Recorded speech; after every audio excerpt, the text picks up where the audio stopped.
Hey everyone, and welcome to The Explainer. Today, we're getting right to the heartbeat of commerce. We're going to look at how to transform everyday retail communication into, well, lifelong customer loyalty. If you've ever wondered how the absolute best stores turn a casual window shopper into a fierce brand advocate, someone who literally refuses to shop anywhere else, you are exactly where you need to be. We're going to break down the exact blueprint for making that happen. But real quick, I want you to really think about something. What would you say is the single most important skill in retail? Is it having the flashiest displays, the absolute lowest prices, or maybe prime real estate? It's so easy to get distracted by the shiny new things right now: AI checkouts, massive digital ad budgets, automated inventory. But the actual driver of retail success, the thing keeping the lights on year after year, is way more fundamentally human than that. Okay, let's dive into this. Here is our roadmap. 1. The foundation of retail. 2. The art of interaction. 3. Handling customer complaints. And 4. Building lasting trust. Our guiding framework today is actually coming straight from the College of Business Administration at Oppo Community College, specifically their retail management syllabus. Now, you might be wondering, why use a community college curriculum? Honestly, because it cuts right through all that high-level corporate marketing buzzword stuff. It gets straight down to the everyday frontline mechanics of human interaction.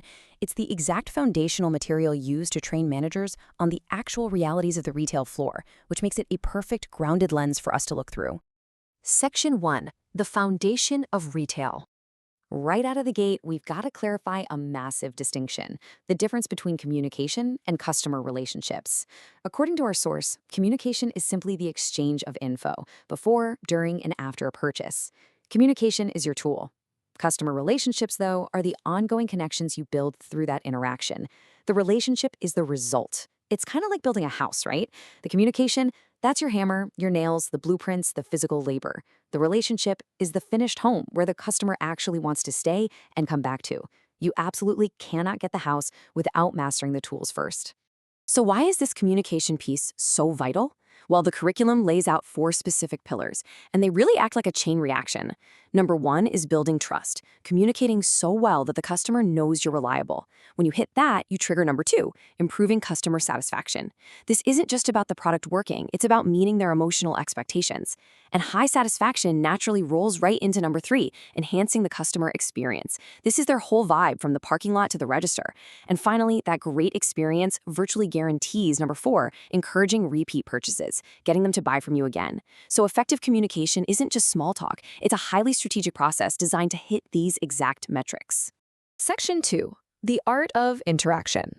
The real active ingredient here on the floor is personal selling. The text defines this as direct interaction to assist in the purchasing process.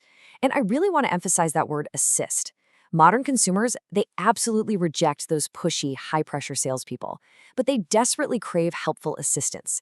It's not about forcing a product on someone, it's about supportive guidance. Literally any contact between your employees and customers falls right under this umbrella.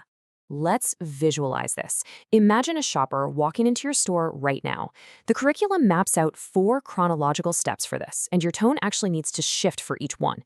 Step 1, greeting customers. Just a polite welcome the second they walk in. Warm, casual, unobtrusive. Step 2, identifying needs. Asking questions to figure out what they want. Your tone shifts here to be a bit more curious and analytical. Step 3, providing info. You explain the features and benefits to help them decide. Now you're authoritative and educational.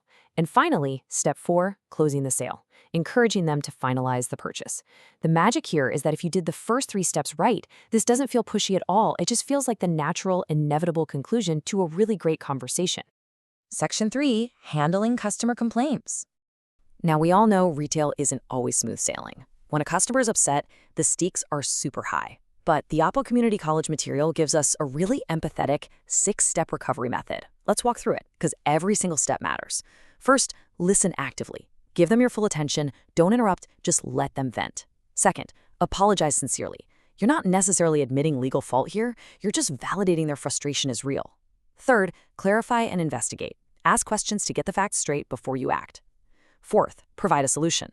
Keep it fair, use your store policy, and offer options if you can. Fifth, follow up. Reach out later to make sure they're happy. It shows you care about them as a person. And lastly, step 6, prevent future problems. Find the root cause and make absolutely sure it doesn't happen again. There's a brilliant contrast here between immediate solutions and long-term prevention.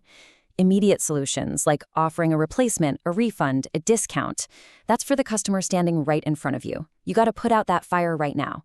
But long-term prevention, that's for the health of the whole business. Improving your process, training your staff, adjusting procedures. A great retailer doesn't just put out the fire. They use what they learned to fireproof the entire building for the future. Section 4. Building lasting trust. So how do you actually build that ultimate customer trust?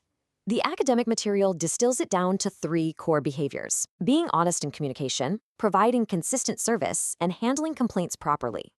I really want to focus on that last one because there's this mind-blowing psychological phenomenon at play called the service recovery paradox. Research explicitly states that when complaints are handled exceptionally well, customers actually become more loyal. Think about that for a second. A customer who has a problem that you fix brilliantly is often significantly more loyal than a customer who never even had a problem to begin with. The exact thing we stress out about, a complaint, is literally the best mechanism for generating deep, lasting trust. Based on everything we just went through, from the basics of communication to the psychology of trust, I want to leave you with one final thought. The next time a customer walks up to you and complains, do you see a problem or do you see a golden opportunity? Thanks for joining me on this explainer. Keep learning, keep asking questions, and we'll catch you next time.